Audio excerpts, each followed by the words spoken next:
We're standing in front of the Saugus train station here in Hart Park. Hi, my name is Philip Scorza, and I'd like to welcome you to our show, Points of Interest. As a student of history and a resident of the Santa Clarita Valley, I have found some really interesting places in our area. One of the most interesting, I think, is the Santa Paula branch line of the Southern Pacific Railroad. From Acton on the east to Santa Paula on the west, rails follow the shore of the Santa Clara River. This station used to sit at Saugus Junction, which was right across the street from the Saugus Cafe. It was moved here in 1980. Before that, Saugus Junction was a very busy railroad place, with Southern Pacific cab-forward steam engines roaming the tracks. We're going to take a drive along the old right-of-way and see what's left. A couple of old bridges, a cattle pen, and maybe a station or two.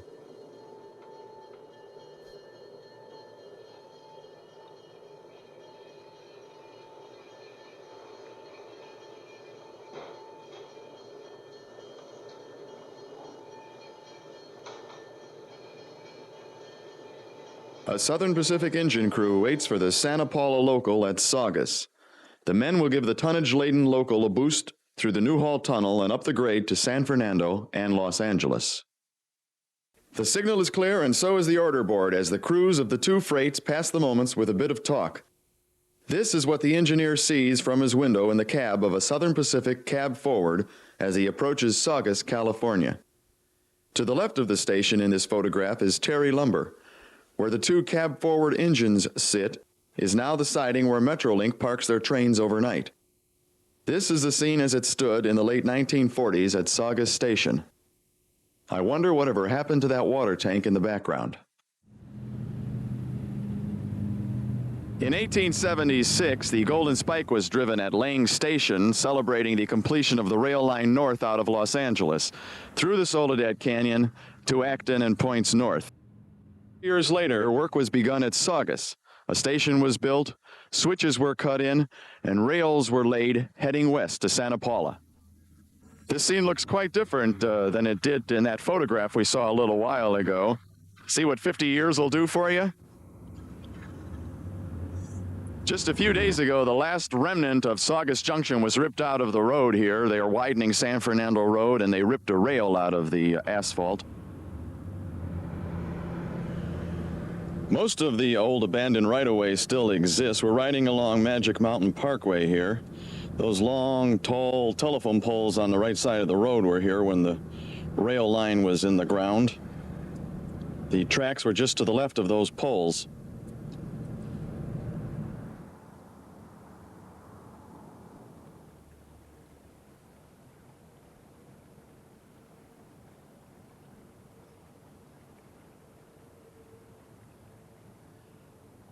A number of bridges carry the rail line over the Santa Clara River. This is one of two steel truss bridges left on the line. This is a single-span steel truss bridge, and there's actually a date up there that says 1898. The other, the double-span steel truss bridge crosses Piru Creek near the town of Piru, and we're going to get a shot of that later for you also. It's really pretty up here. I think the bridge is still here because you may notice there's a big pipeline that runs across the bridge. As a matter of fact, most of the right-of-way still exists because there are pipelines that run underground on this right-of-way. The rail lines followed Highway 126 out to Santa Paula. By the way, before we go any further, I'd like to introduce our co-hostess, Denise Ruse Scorza. Hi again. Hi again, Denise. She's also our driver and our cook. Also, I'd like to introduce Goofy Man. The Octoman. Octoman, there he is. What a guy. That's my son. Anyway, we've got some more things we want to show you somewhere up ahead.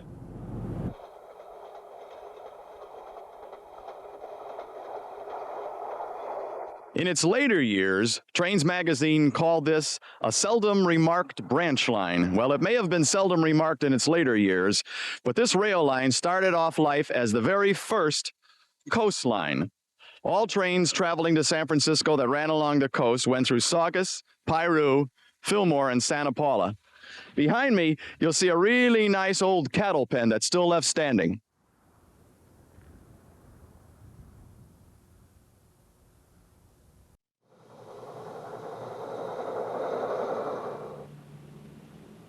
It took 14 years for them to complete the coastline from San Francisco to L.A., but finally in December of 1900, the last spike was driven in celebration. Business prospered along the line now that it was a main link between north and south. New towns popped up, towns such as Piru, Fillmore, and Sespe. What say? Never heard of the town of Sespe? Well, Sespe didn't last too long. I think the post office was taken down sometime in the 1930s, but they did have a train station there. We're standing on the double-span steel truss bridge that goes over Piru Creek. This is the one I was telling you about earlier. We're going to drive into the town of Piru now and see what's left of this old railroad.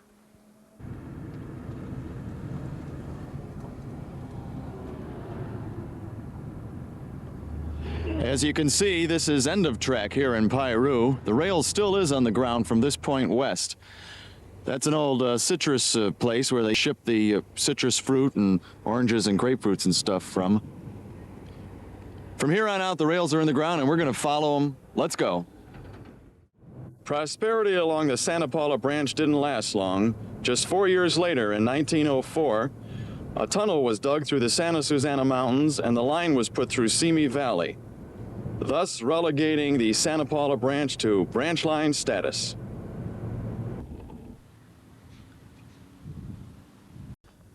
The city of Fillmore has made the Fillmore and Western Short Line the centerpiece of their downtown redevelopment.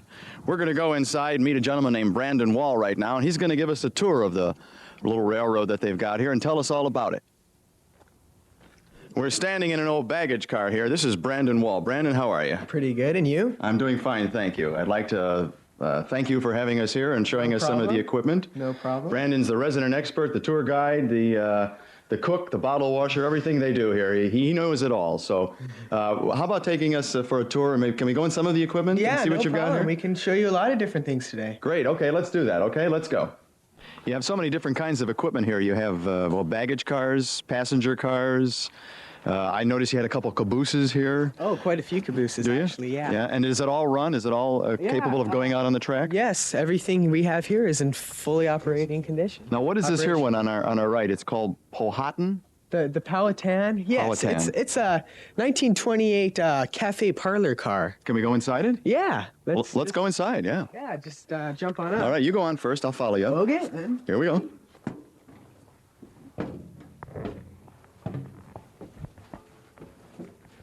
Well, come on, come on.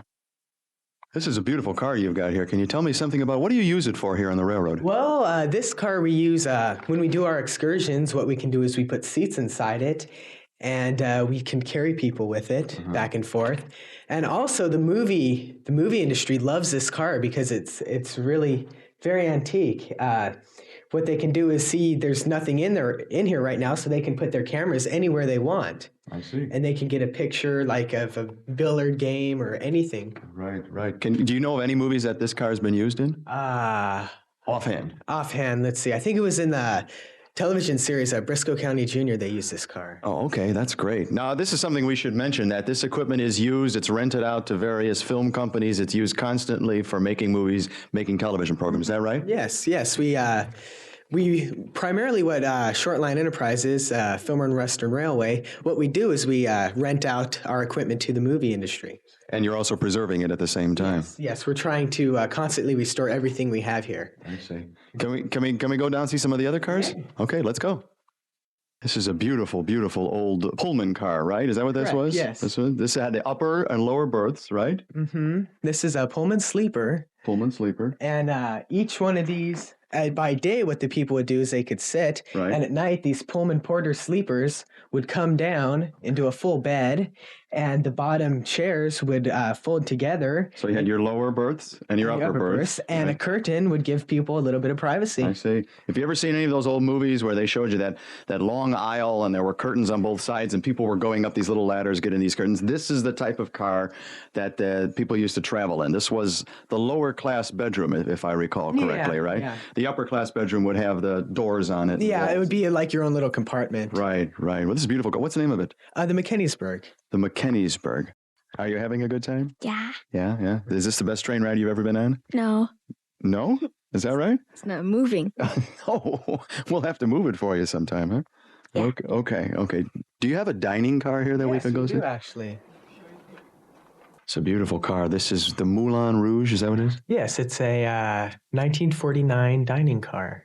You told me this was part of the Overland Limited, which ran from Chicago to San Francisco? Yes, it was. That's where it originally was built for. Okay, and how long have you owned this car? Do you know? I am not sure. Huh?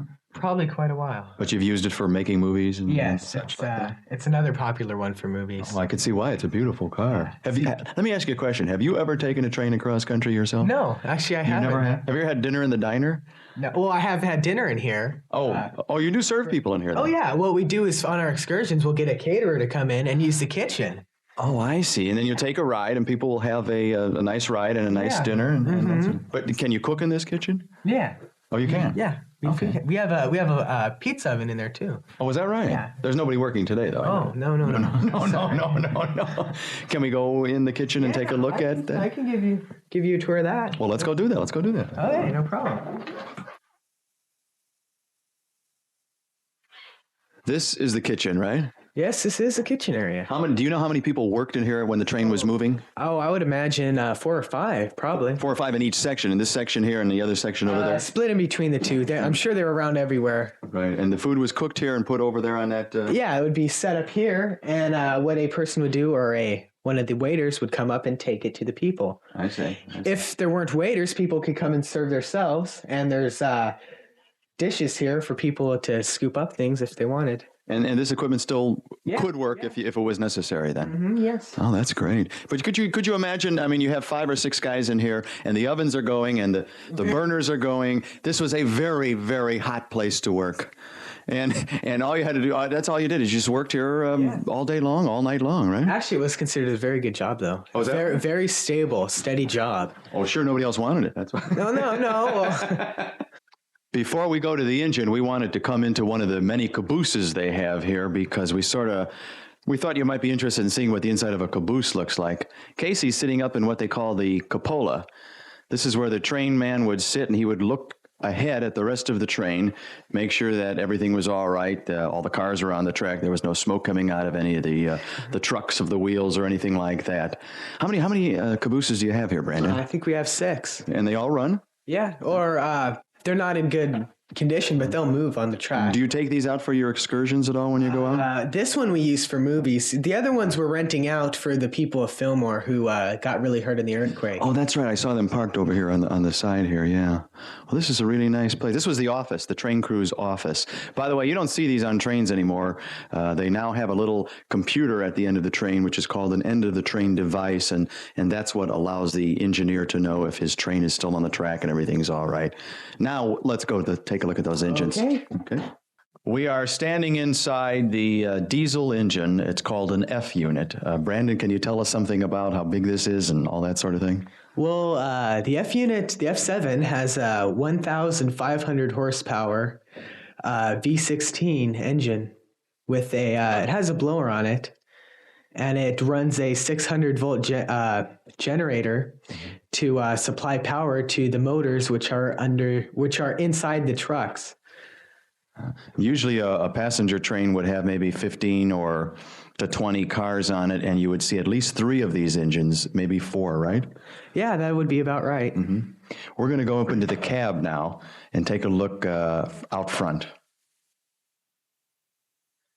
We're inside of the engine here. This is Casey sitting in the engineer's seat. Is that correct? Yes, he is. Yes. Can you show us some of the things that the engineer has here? Well, the engineer, first of all, the first thing and main priority thing he has is a radio. Okay. So he can communicate with other people, like the brakeman, which would be on the ground. You have the independent brake here, which controls the engine brakes, and the full train brake on top of it. Which one's the throttle? Throttle would be down here. You have 8 positions, 1 through 8 on the throttle, which regulates how many amps, or actually the throttle would be to control the engine speed, and which controls the amps. And instead of having a RPM gauge, what you'd have is how many amps are going to the motor to see how hard you're pushing. And the fireman would sit over here, right? On this side? Okay. Or the assistant engineer, depends on what he is. So I'm going to be the assistant engineer, and all he has to do is just sit here and look out the window. Make sure the engineer doesn't pass out after watching. Right. Make sure the engineer doesn't pass out.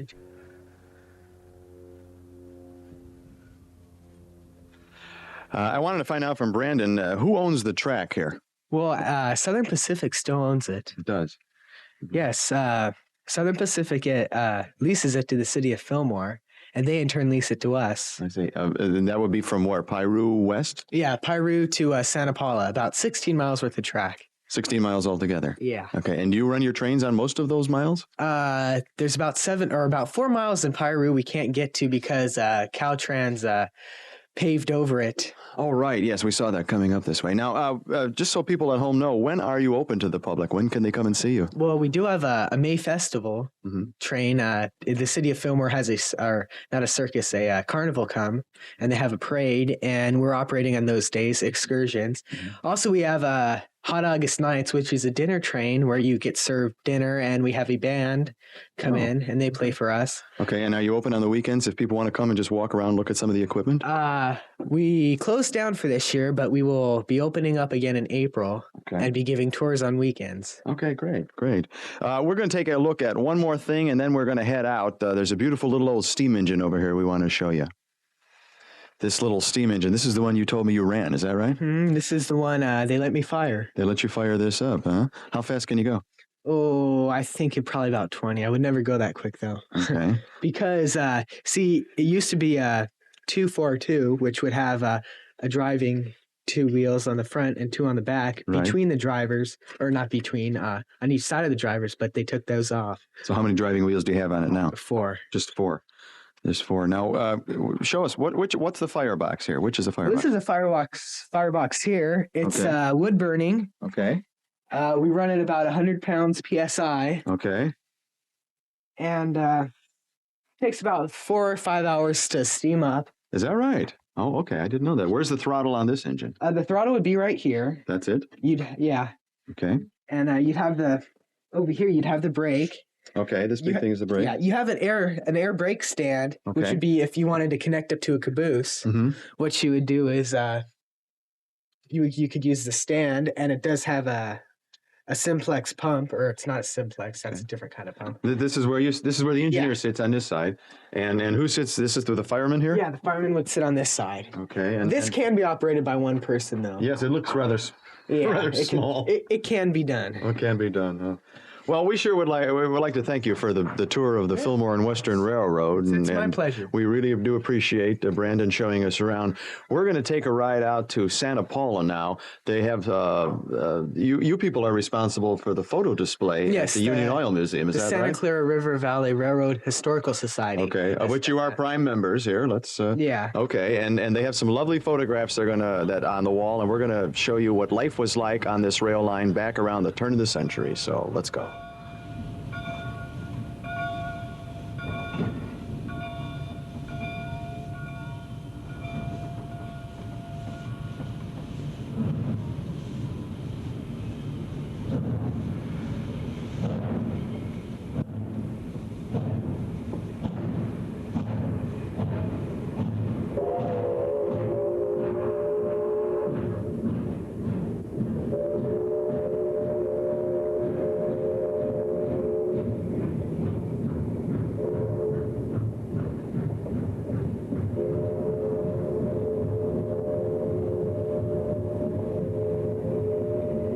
Even though the rails ran through the Simi Valley and up the coast, the Southern Pacific still managed to make a profit off the Santa Paula branch.